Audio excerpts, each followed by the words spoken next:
사진이 하나 보일 텐데요. 이 사진은 갈릴리 호수입니다. 천년 호수로 높은 염도와 바다 같은 큰 규모로 갈릴리 호수 또는 갈릴리 바다이란 특별한 구별 없이 불렀습니다.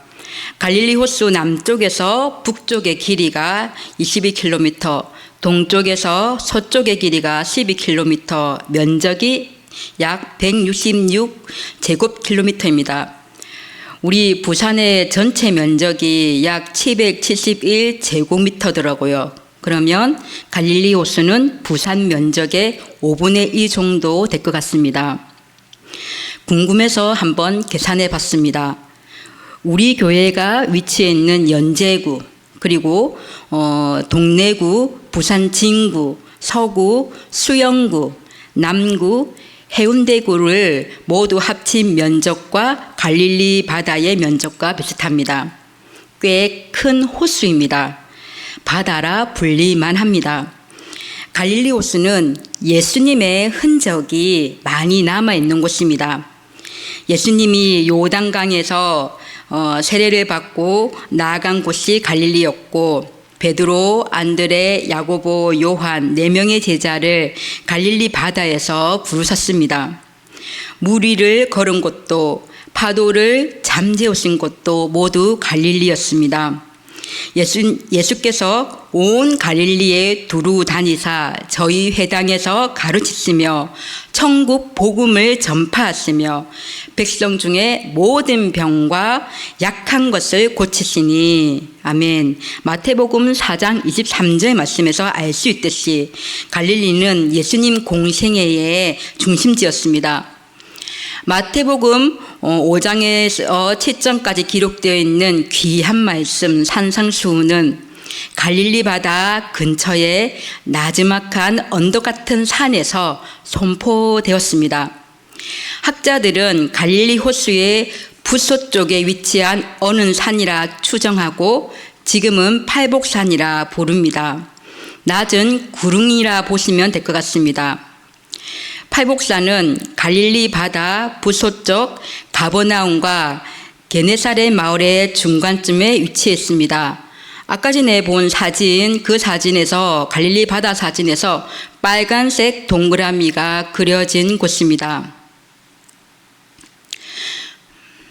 갈릴리 바다에서 빨간색 동그라미가 그려진 곳입니다.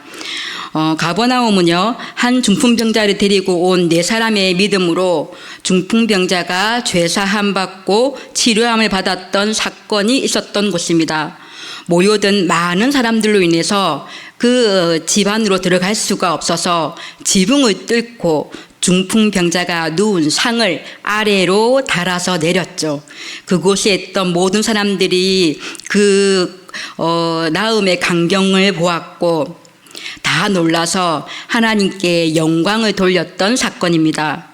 그 근처에 위치해 있는 팔복산, 그 정상 위에 예수님께서 말씀하신 혁명과 같은 팔복의 말씀을 기념하며 팔복교회가 세워져 있죠. 다음 사진입니다. 팔복교회의 지붕은 8가지 복을 상징하여 팔각형 구조로 되어 있답니다. 다음 사진에 보면 이곳은 팔복산 주변입니다. 우리도 팔복교회에서 갈릴리 바다 쪽으로 한번 내려가 봅시다. 나지막한 구름 같은 언덕에서 내려다 보면 갈릴리 바다가 보이고 예수님께서는 그곳의 한 자리에 자리 잡아 앉았습니다. 그러자 제자들과 주님을 만나러 온 많은 사람들이 다가와서 예수님을 바라봅니다. 산상수훈은 마태복음 5장에서 7장 그리고 누가복음 6장에 기록되어 있습니다. 마태는 주제별로 이 사건들을 나열했고요. 누가는 시간별로 편집하여 사건을 나열했습니다. 누가복음에 보면 예수님의 산상수훈 앞절에 12제자를 사도로 부르신 사건이 기록되어 있습니다. 시간 순서로 쓴 누가복음이니 산상수훈은 제자들을 향하여 말씀하시는 예수님의 가르침이십니다. 예수님이 제자들과 함께 나지막한 산에서 내려오시자 이미 그곳에는 예수님의 말씀을 듣고 또 병 고침을 들으려는 많은 사람들이 있었습니다. 누가복음 6장 17절 말씀인데요. 예수께서 그들과 함께 내려오사 누구죠? 제자들입니다. 12제자를 예수님께서 사도로 택하시고 그들과 함께 내려오사 평지에 서시니 그 제자의 많은 무리와 예수의 말씀도 듣고 병고침을 받으려고 유대 사방과 예루살렘과 두로와 시돈의 해안으로부터 온 많은 백성도 있더라. 19절에 보면 온 무리가 예수를 만지려고 힘쓰니 이는 능력이 예수께로부터 나와서 모든 사람을 낫게 함이러라. 예수님의 제자로 부르심을 받았지만 제자가 된다는 것이 무엇인지 어떤 삶을 살아야 하는지 아직 모르는 제자들에게 또 제자됨에는 관심 없고 단지 자신의 각양 육신의 병, 각양 마음의 병을 치료받기 위하여 모여든 백성들이 제자들과 함께 무리 속에 섞여 있습니다. 주님께서는 눈을 들어 그들을 보시고 입을 열어 말씀하셨습니다. 그 낮은 언덕과도 같은 산에 있는 수많은 무리 속에 여러분과 저도 있습니다. 예수 그리스도 주님을 따르며 살래요. 십자가의 길로 가겠습니다. 고백한 제자도의 마음으로 주님 앞에 서겠습니까? 예수 그리스도라면 내 인생을 바꿀 수 있는 분이시다라는 마음으로 서겠습니까? 육신의 병, 마음의 병, 나의 질병을 낫기 위해 필요한 분이라는 마음으로 서겠습니까? 예수님께서는 입을 열어서 말씀하시죠. 마치 예수님의 음성은 갈릴리 바다에서 불어오는 바람을 타고 메아리쳐 우리들의 귓가에 들리는 듯합니다. 시내산으로 모세를 부르시고 하나님의 백성 이스라엘이 어떻게 살아가야 하는지 십계명의 율법을 주신 하나님, 이제 예수님께서는 언덕 같은 산에서 예수님께로 오는 모든 자들, 유대인이나 이방인이나 모든 자들에게 손 내미시며 너희들이 이 땅에서 어떻게 살아야 하는지 사랑이 가득하신 눈빛으로 부드러운 음성으로 말씀하십니다. 가난하고 배고프고 찌들리고 억압받고 지친 사람들에게, 그리고 주님의 제자도의 길에 따라 살려 하는 자들에게 하늘의 나라를 보여줬습니다. 예수님의 말씀은 우리의 보물이 되어 우리의 몸과 마음을 녹입니다. 우리가 이 땅에서 하늘의 삶을 살 수 있고 이 땅 위에서 천국의 기쁨을 누릴 수 있을 것이라는 확신과 생명과 소망이 주님의 말씀을 들을 때 솟아납니다.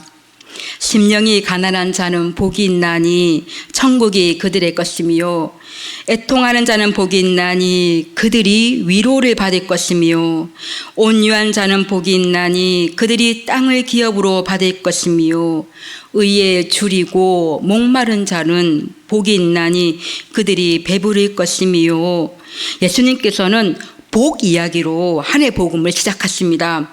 애통하는 자는 복이 있나니 쓰여진 이 복은 헬라어로 마카리오고스인데요. 마태복음 5장 4절을 헬라어 원문으로 보면 마카리오의 복이 있나니 이 문장이 가장 그 문장의 서두로 시작됩니다. 예수님께서 너희들에게 복 주기를 원하노니 복을 강조하시는 것이죠. 헬라어로 마카리오스고 복의 개념은 최상급의 복입니다. 인생의 일반적인 한계를 넘어서는 만족, 일반적인 상황에서는 생각할 수 없는 가장 좋은 상태를 말합니다. 이 최상급의 복을 누린다. 일반적으로 우리가 생각할 수 있는 최상의 복을 누린다. 생각만 해도 행복하지 않습니까? 로또 당첨되었다. 자녀의 대학 입시가 합격되었다. 불치병이 기적과 같이 나았다.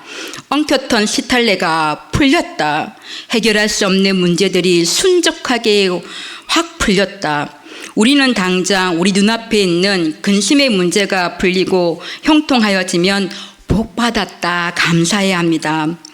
예수님께서는 하나님 나라 백성들이 이 땅 위에서 누릴 최상의 복, 더 확장된 영생의 복, 너희들이 생각조차 할 수 없는 그 이상의 복이 있나니라며 말씀하십니다. 복이 무엇인가?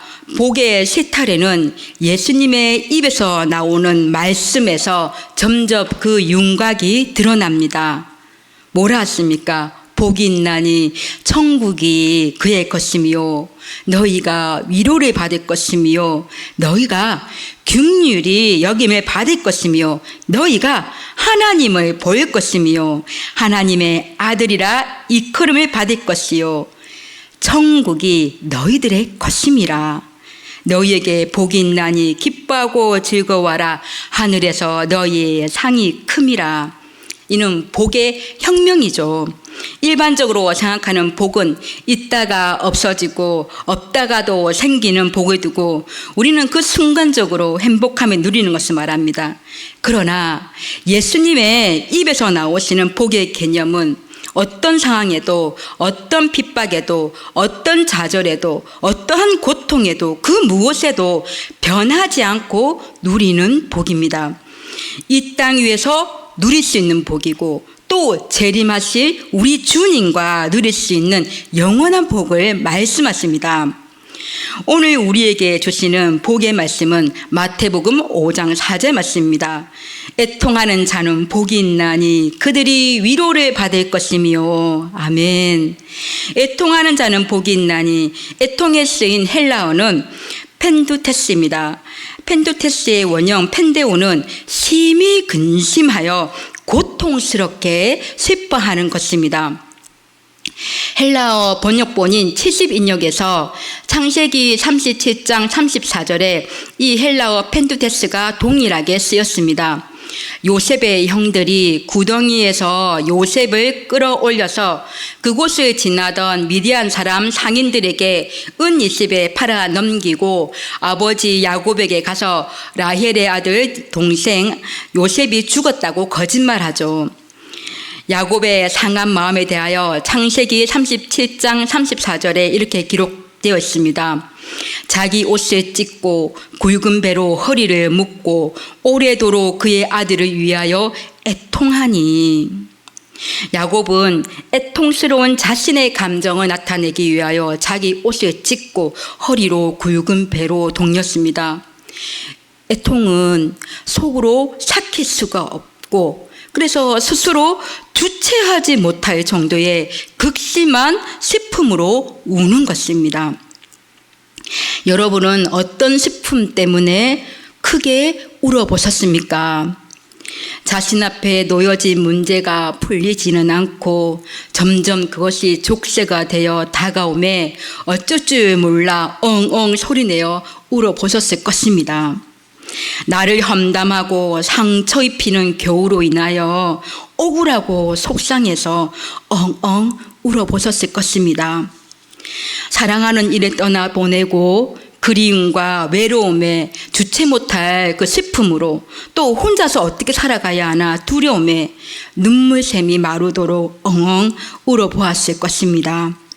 아니면 채워지지 않는 나의 욕망에 내 이 머리를 쥐어짜며 울 수도 있을 것입니다. 우리 예수님도 우셨습니다. 예수님의 가슴이 터질 것 같은 격렬한 괴로움이 영혼의 부름짖음 같은 통곡으로 애통하셨습니다. 누가복음 19장 41절에서 44절 말씀인데요. 함께 말씀 봉독해 보도록 하겠습니다. 하나님의 말씀입니다. 가까이 오사 성을 보시고 우시며 이르시되 너도 오늘 평화에 관한 일을 알았더라면 좋을 뻔하였거니와 지금 내 속에 숨겨졌도다. 날이 이를지라 내 원수들이 토둔을 잡고 너를 둘러 사면으로 가두고 또 너와 및 그 가운데 있는 내 자식들을 땅에 메어치며 돌 하나도 돌 위에 남기지 아니하리니 이는 내가 보살핌 받는 날을 알지 못함을 인함이니라 하시니라. 아멘. 우리 예수님께서는 어식주의 문제, 못 가진 것에 대한 문제, 못 이룬 것에 대한 문제로 울지 않으셨습니다. 예수님은 예루살렘 성을 보고 애통해 하셨습니다. 사람들은 새끼 낙이 타고 예루살렘으로 입성하시는 예수님이 이제 이 로마의 압제에서 해방하게 하시어 새 왕국을 세우리라 기대하고 소망하며 자신의 겉옷을 길에 펴고 종려가지 흔들면서 찬송합니다. 호산나 찬송하리로다 주의 이름으로 오시는 왕이요. 그러나 주님은 예루살렘 성에 가까이 오시자 성을 보고 우셨습니다. 애통해 하셨습니다. 평화로운 것처럼 화려한 것처럼 보이는 것, 그 뒤에 숨어 있는 파괴와 전쟁과 죽음과 고통을 내다보셨기 때문입니다. 화려함 뒤에 감춰진 것을 보고 우셨습니다. 이 예수님의 예언의 말씀은 그 후 40년 뒤에 AD 70년에 유대 독립전쟁으로 드러났습니다. 로마의 역사가 타키투스에 의하면 이때 유대의 포로와 사망자는 60만 명이었다고 합니다. 로마군에 의해서 죽고 전염병으로 죽고 굶어서 죽고 17살 이상은 노예로 팔리거나 광산으로 끌려가고 검투장에서 희생된 사람들이 10만 명이나 되었다 합니다. 여자들과 17세 이하는 로마 군인들에게 보너스로 지급되었는데 노예로 팔렸다고 합니다.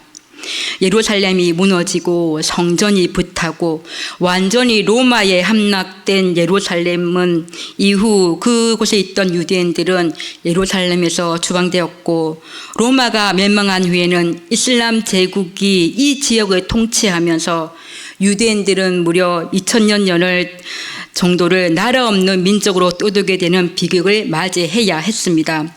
이러한 비극적 역사는 우연히 발생하지 않았다는 것이죠. 지금도 유대교, 이슬람교, 기독교의 성지로 불리는 예루살렘은 갈등과 분쟁과 전쟁과 고통과 파괴와 죽음이 끊임없이 있습니다. 우리 주님은 화려함 뒤에 숨겨져 있는 인간의 악, 사람의 죄에서 시작된 갈등과 분쟁, 고통과 슬픔, 파괴와 죽음을 보시고 2000년 전에 창자가 끊어지는 그 슬픔으로 애통해 하셨던 것입니다. 시편 119편 136절에서 시편 기자도 애통해 했습니다. 그들이 주의 법을 지키지 아니하므로 내 눈물이 시냇물같이 흐르나이다. 주의 말씀이 없는 이 시대를 보면서 주님이 아니 계신 것처럼 사는 이들을 보면서 시냇물같이 주주주주 눈물이 흘러내렸다라고 고백합니다. 빌립보서 3장 18절에 바울이 빌립보에 있는 유대 율법주의자 그리고 영지주의자들을 향하여 사도 바울도 애통했습니다. 빌립보서 3장 18절 말씀입니다. 내가 여러 번 너희에게 말하였거니와 이제도 눈물을 흘리며 말하노니 여러 사람들이 그리스도의 십자가의 원수로 행하느니라. 바울이 눈물로 흘리며 라고 쓰여진 이 원문의 뜻은 이 바울이 북받치는 슬픔을 주체하지 못하고 큰 소리로 울며 탄식하며 애곡한다는 의미입니다. 유대 율법주의자들이나 영지주의자들에게 십자가에 달린 예수님은 그들에게 거리끼는 것이요 미련한 것이라 생각했습니다. 자신을 위하여 자신의 신을 세워놓고 예수님을 부인하고 십자가를 대적하는 그 악에 대하여 사도 바울은 애통한 것입니다. 사랑하는 성도 여러분, 우리 예수님은 그 화려함 뒤에 숨겨져 있는 인간의 악, 사람의 죄에서 시작된 갈등과 분쟁, 고통과 슬픔, 파괴와 죽음을 보시고 소리내어서 울으셨습니다. 시편 기자는 주의 말씀이 없는 시대를 보면서 시냇물같이 눈물을 주주주 흘러내리며 울었습니다. 바울 사도는 자신을 위한 자신의 신을 세워놓고 예수님을 부인하며 십자가를 대적하는 악에 대하여 애통해하며 울었습니다. 사랑하는 여러분, 이 시대는 애통함이 사라진 시대입니다. 눈물이 나오지 않습니다. 주님과 같은 애통이, 시편 기자와 같은 그 애통함이, 바울과 같은 그 애통함이 사라진 시대입니다. 여러분, 이 땅 위에 죄악의 만연함을 보고 가슴이 메어오십니까? 언더우드 성도사의 기도처럼 고집스럽게 얼룩된 어둠뿐인 이 현실 속 어둠의 영과 권력의 야욕과 인습에 묶여있는 사람들을 보며 그들이 왜 묶여있는지도 고통을 고통인 줄도 모르는 사람들을 보면서 여러분들의 가슴이 아프십니까?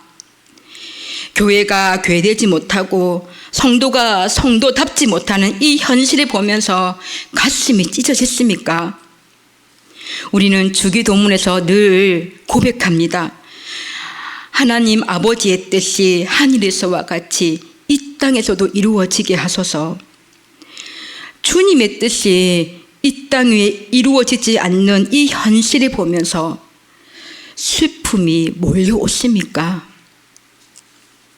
내 영적 상태, 내 영적 파탄을 생각하니 주체할 수 없는 눈물이 흘러내리십니까? 우리의 죄악이 너무도 많아서, 그리고 우리의 죄악, 우리 자신이 너무도 잘 알아서 이 일이 나열하는 것도 이제 의미가 없습니다. 말씀을 묵상하면서 많이 울었습니다. 교회를 생각하니 마음이 아프고, 사랑하는 장로님들을 생각하니 가슴이 아프고, 권사님을 생각하니 가슴이 아프고 눈물이 나옵니다. 내 지은 죄를 생각하니까 더 이상 이 애통함을 주체할 수가 없습니다. 마치 우리 교회가, 우리 성도들이 내가 마태복음에 나오는 결혼식 놀이와 장례식 놀이를 하는데도 아무도 우지도 않고 아무도 웃지도 않는, 아무런 반응이 없는 세대다라고 하나님께서 말씀하시는 것 같아 너무 슬펐습니다. 하나님은 분명히 이 세대를 보고, 이 나라를 보고, 이 교회를 보고, 당신의 백성들을 보고 울고 계시는데, 하나님과 사귐이 있다라고 스스로 생각하고 우리는 말하지만 하나님의 애통하는 마음이 느껴지지 않는 것입니다. 이것은 중증입니다. 그리스도인의 심한 영적 병, 내가 그 영적 파탄에 와 있는 것입니다. 마태복음 11장 16절에서 17절 말씀입니다. 이 세대를 무엇으로 비유할까? 비유하건대 아이들이 장터에 앉아 제 동물을 불러 이르되 우리가 너희를 향하여 피리를 불어도 너희가 춤추지 않고 우리가 슬피 울어도 너희가 가슴을 치지 아니하였다 한과 같도다. 이 반응 없는 모습에 원초적으로 깔린 깊은 악은 교만입니다. 자기만을 생각하고 자기를 위하고 자기를 아끼고 자기를 사랑하는 것, 거기에서 출발하는 것입니다. 그러기에 자기 마음에 안 들면 피리를 불어도 춤추지 않는 것이고요, 슬피 울어도 나랑은 상관없는 거다, 가슴을 치지 않는 것입니다. 여러분, 애통함을 회복해야 합니다. 애통함을 회복해야 합니다. 애통함의 회복의 시작은 무엇이겠습니까? 십자가입니다. 십자가 앞으로 나아가는 것입니다. 십자가의 사랑을 다시 회복하고 말씀으로, 기도로 나아가는 것입니다. 십자가 앞에 서면 또 날마다 말씀 앞에 솔직하게 정직하게 서면, 기도 앞에 엎드리면 반드시 하나님께서는 눈을 들어 가난한 심령으로, 부서지는 심령으로 우리의 심령을 열어주시고 하나님의 마음을 누리게 하여 주십니다. 하나님이 애통하시는 한 영혼에 우리의 마음도 애통케 하십니다. 그래서 위로해주고 사랑하며 피로를 채워주며 이 땅에서 누리는 하늘의 천국 비밀을 깨닫게 해주십니다. 18세기에 아메리칸 인디언을 위해 모든 것을 헌신한 선교사 데이빗 브레이너드는 1740년 10월 18일자이기에 이렇게 적었습니다. 아침 기도 시간에 나의 영혼은 심히 녹아내려 나의 사악함과 엄청난 부도덕함 때문에 통렬하게 애통했다. 사실 하나님이 바라보시는 영혼을 향하여 헌신한 선교사에게 통렬하게 애통할 무슨 큰 죄악이 있겠습니까? 그럼에도 불구하고 매일매일 주님 말씀 묵상하며 교제하며 정직하게 기도하며 순결하게 나아갔더니, 그 십자가 앞에 나아갔더니 인디언을 위해 모든 것을 헌신한 선교사에게도 영적 파탄에 대한 애통함을 주시고 하나님이 위로하여 주심으로 재용서의 기쁨을 허락하여 주십니다. 주님께서는 말씀하십니다. 애통하는 자는 복이 있나니 그들이 위로를 받을 것이며, 이 위로는 우리 주님이 주시는 위로입니다. 죄에 대한 용서함이요, 주님 앞에서 어린아이 같은 내 영혼이 즐거워서 마음껏 춤추는 영적 자유함이며 충만함입니다. 영원한 생명을 누리는 기쁨입니다. 이것이 주님께서 말하시는 최상의 복입니다. 이미와 아직이라는 현실에 놓여 있는 여러분과 저는 가난한 심령이, 애통하는 심령이, 온유한 자가, 의에 줄이고 목마른 자가, 긍휼히 여기는 자가, 마음이 청결한 자가, 화평케 하는 자, 주를 위하여 핍박받는 자, 그들이 누리는 참된 행복을 이 땅 위에서 누리시기를 소망합니다. 이미 우리 속에 이루어진 하나님 나라의 최상의 복을 누리며 아직 오지 않은, 그러나 곧 오실 주님과 만날 그날 영생의 기쁨을 누릴 것을 확신하고 바라며 소망하며 나아가시기를 축복합니다. 한 분의 시를 소개하면서 말씀을 마치고자 합니다. 1940년대 일제감정기 시대 때 독립운동가이자 지식인, 시인이자 크리스천이었던 고 윤동주 시인 아시죠? 죽는 해까지 하늘을 우러러 한 점 부끄러움이 없기를, 입새는 바람에도 괴로워했다. 별을 노래하는 마음으로 모든 죽어가는 것들을 사랑해야지. 그리고 나에게 주어진 길을 걸어가야겠다. 오늘 밤에도 별이 바람에 스치운다. 서시라는 시입니다. 윤동주 시인은 예수님께서 글하셨던 것처럼 별을 노래하는 마음으로 모든 죽어가는 것들을 사랑하겠노라 노래했습니다.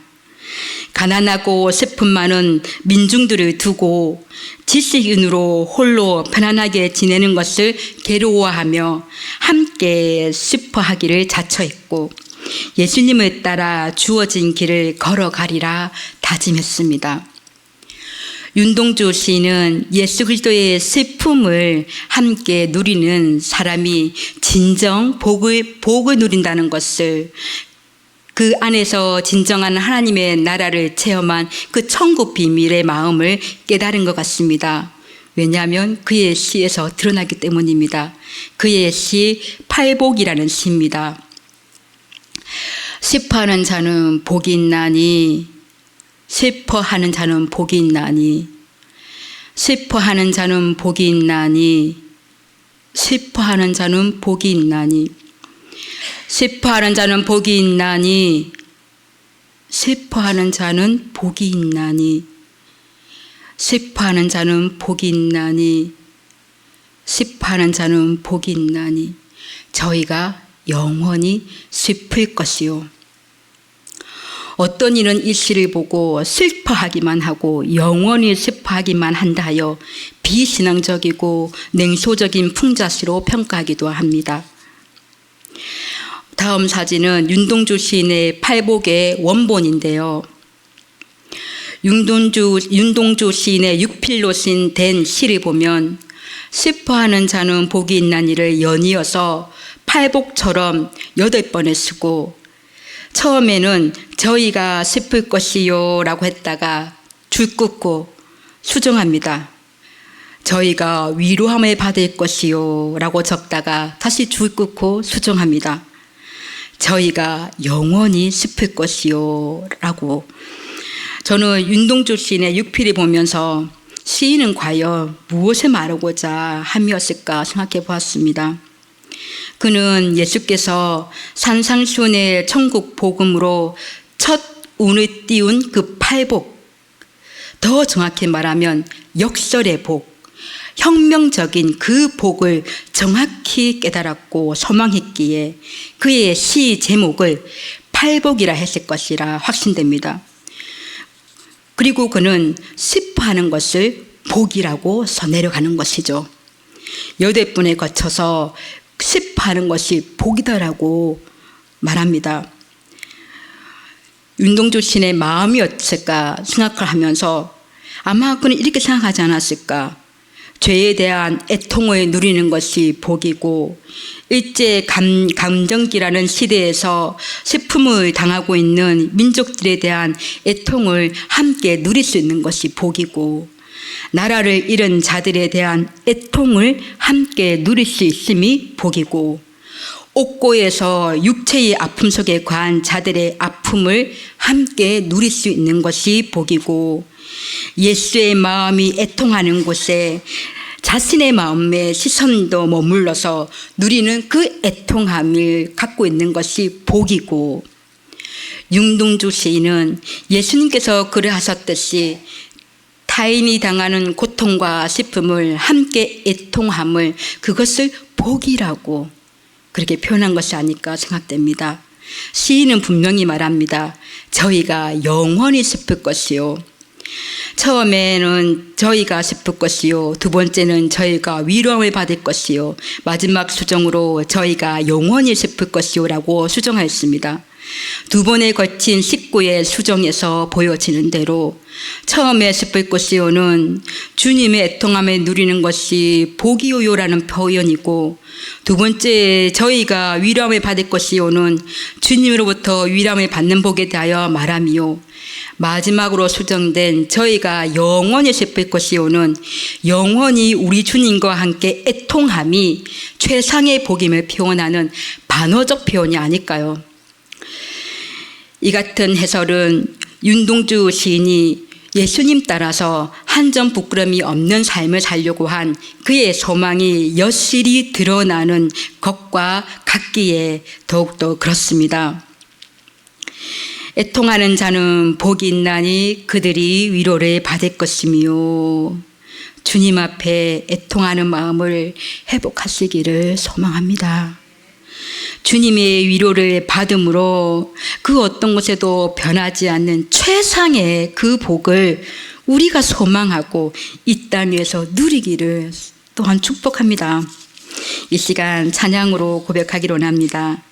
주님, 가난한 심령을 주시옵소서. 주님, 애통하는 심령을 주시옵소서.